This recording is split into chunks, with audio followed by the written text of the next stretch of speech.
Chào các bạn, chào mừng các bạn đến với căn bếp của Suki. Hôm nay mình chia sẻ với các bạn một món cũng được rất nhiều bạn yêu cầu, đó là bánh mì gối hay bánh mì sandwich.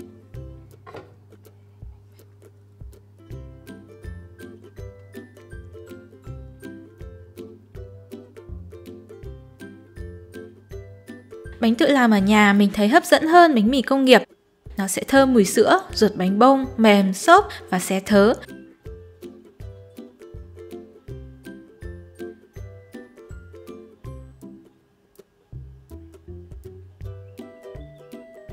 Giờ mình cùng bắt tay vào làm. Nguyên liệu mình cần như sau. Đầu tiên mình sẽ cho vào bát 37g sữa đặc có đường. Các bạn cũng có thể thay bằng mật ong, bánh sẽ có mùi mật ong nhẹ nhẹ, rất là thơm. Tiếp theo mình cho vào 100g kem tươi, whipping cream. Whipping cream giúp cho bánh rất là mềm, ẩm, để được lâu, nhưng mà nếu không có thì các bạn cũng có thể thay bằng sữa tươi không đường. Tiếp theo mình cho vào 125g nước.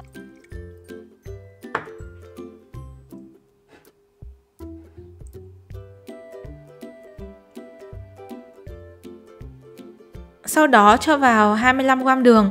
Bánh này mình để lượng đường không quá nhiều nên bánh có thể dùng với các món ăn kèm là món mặn hay món ngọt đều được. Mình cho vào 4g men nở khô instant. Men của mình dùng là loại không cần kích hoạt. Nếu mà các bạn dùng men cần kích hoạt thì mình có thể kích hoạt men với nước trong công thức trước rồi mới cho vào bát nhé. Sau đó mình dây vào 310g bột bánh mì. Ở đây mình dùng bột mì số 13 hay bột có ít nhất 13% protein để bánh được dai, ngon và xé thớ. Các bạn cũng có thể dùng bột mì đa dụng cũng được, nhưng mà bánh sẽ không dai bằng. Ngoài ra các loại bột khác nhau sẽ có độ hút ẩm khác nhau. Nếu mà các bạn làm lần đầu thì có thể bớt lại một chút phần nước trong công thức để cho vào sau nếu cần. Làm như vậy thì để bột không bị quá nhão khi mình nhào nhé. Dùng bột mì đa dụng thì lượng nước cho vào có thể sẽ ít hơn so với khi mình dùng bột bánh mì. Cuối cùng mình cho vào 4g muối. Ta trộn đều tất cả các nguyên liệu để nó kết dính thành một khối.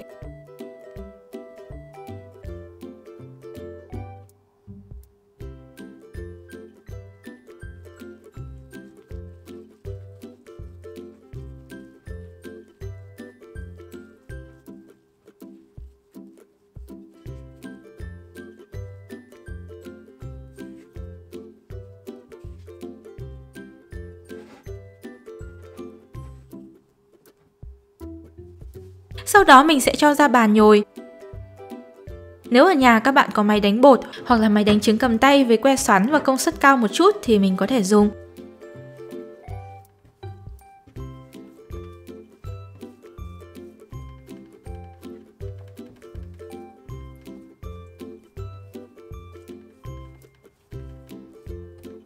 Để bột dai và kéo màng nhanh thì mình cần cho đủ nước.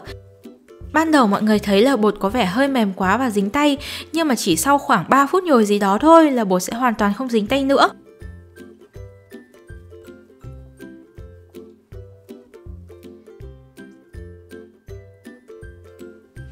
Một kinh nghiệm đó là mình nên dùng kem tươi và nước đã để lạnh trong tủ lạnh ngăn mát để nhồi, để tránh cho khối bột không bị nóng lên thì nó sẽ rất là nhanh mịn. Bột này mềm nên sẽ không tốn sức nhồi đâu. Ngoài ra các bạn có thể áp dụng cách đập bột, kiểu ném bột xuống mặt bàn bột sẽ rất nhanh dai mà tiết kiệm sức.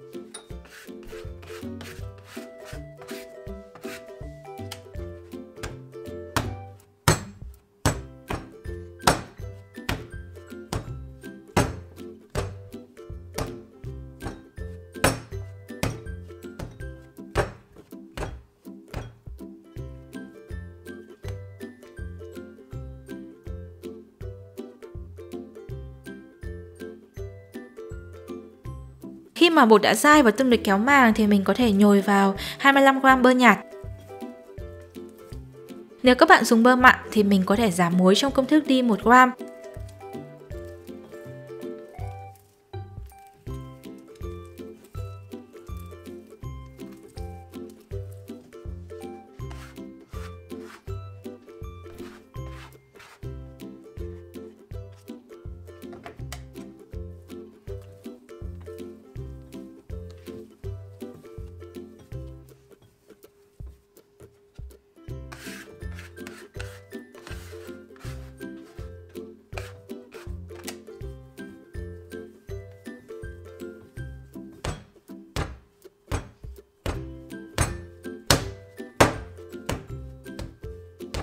Mình sẽ nhồi đến khi bơ hòa quyện và bột mịn trở lại là được. Vậy là được rồi nhé. Mình sẽ quét một lớp dầu mỏng trong bát.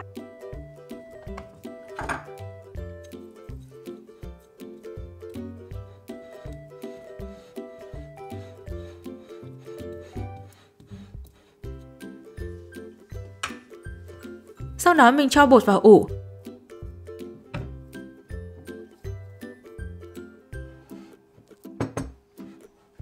Các bạn nhớ đậy kín trong quá trình ủ để bột không bị khô. Mình để bột ủ ở nhiệt độ phòng đến khi bột nở gấp đôi. Thời gian ủ sẽ mất khoảng 1 tiếng. Nếu trời lạnh thì mình sẽ cần ủ lâu hơn, khoảng 1 tiếng rưỡi đến 2 tiếng. Còn nếu trời nóng thì thời gian ủ sẽ ngắn hơn, chỉ khoảng 45 phút thôi. Khi bột ủ gần đạt thì mình sẽ chuẩn bị khuôn. Công thức này mình dùng cho khuôn chữ nhật, kích thước dài 19,5cm, rộng 10cm, cao 11,5cm. Nếu các bạn dùng khuôn có kích cỡ khác thì mình tính công thức theo tỷ lệ thể tích. Ví dụ như là nếu các bạn dùng khuôn hộp vuông, chiều dài, chiều rộng, chiều cao đều là 12cm thì mình sẽ tính như sau. Thể tích khuôn của mình là 2242,5ml, thể tích khuôn hộp vuông là 1728ml, tỷ lệ thể tích là xấp xỉ 0,77. Vậy thì các nguyên liệu mình sẽ nhân với 0,77 để thu được công thức mới vừa với khuôn hộp vuông cạnh 12cm. Mình sẽ quét một lớp dầu mỏng khắp lòng khuôn để chống dính.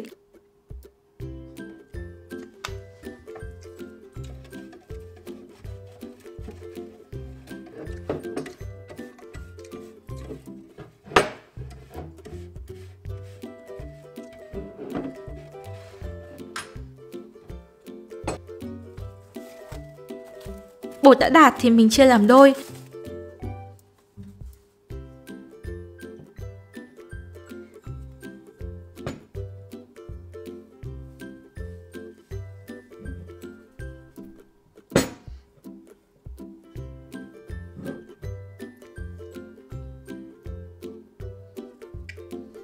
Tổng khối bột nặng khoảng 600g và mỗi viên bột mình chia ra sẽ nặng khoảng 300g.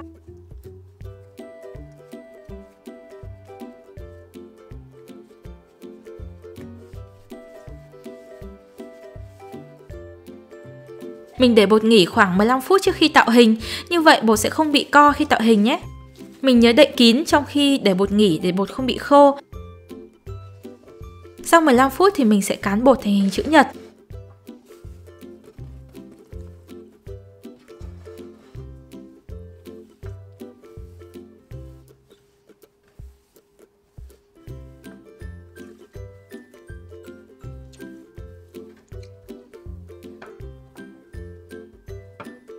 Sau đó gập làm 3.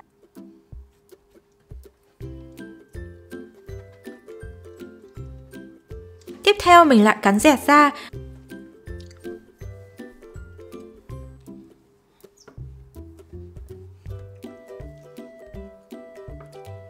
Rồi cuộn bột lại. Mình tạo hình như thế này để bột xé thớ tốt.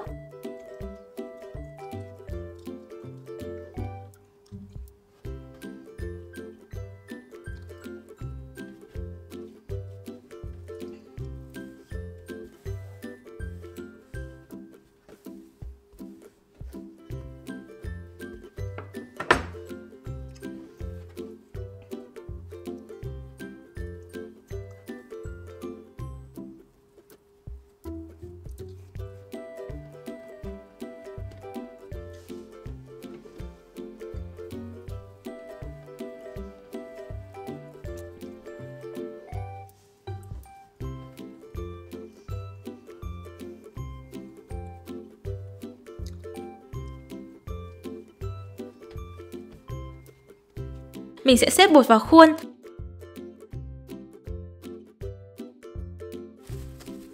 Mình đậy kín và để ủ cho bột nở lớn trong khuôn trước khi nướng.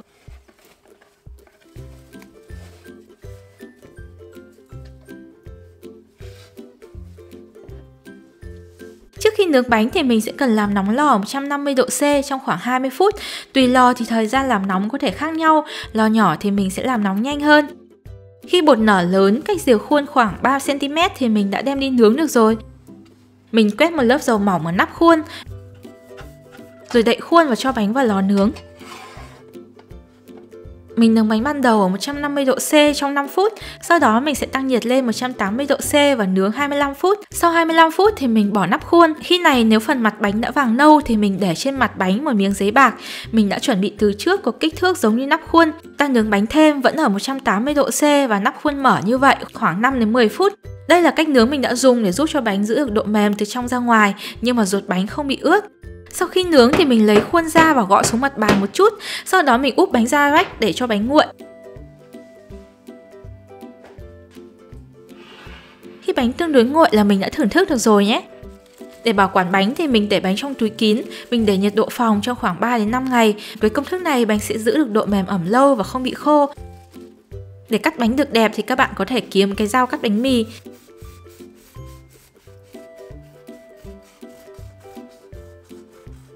Vậy là hôm nay mình đã chia sẻ cho các bạn cách làm món bánh mì gối hay bánh mì sandwich.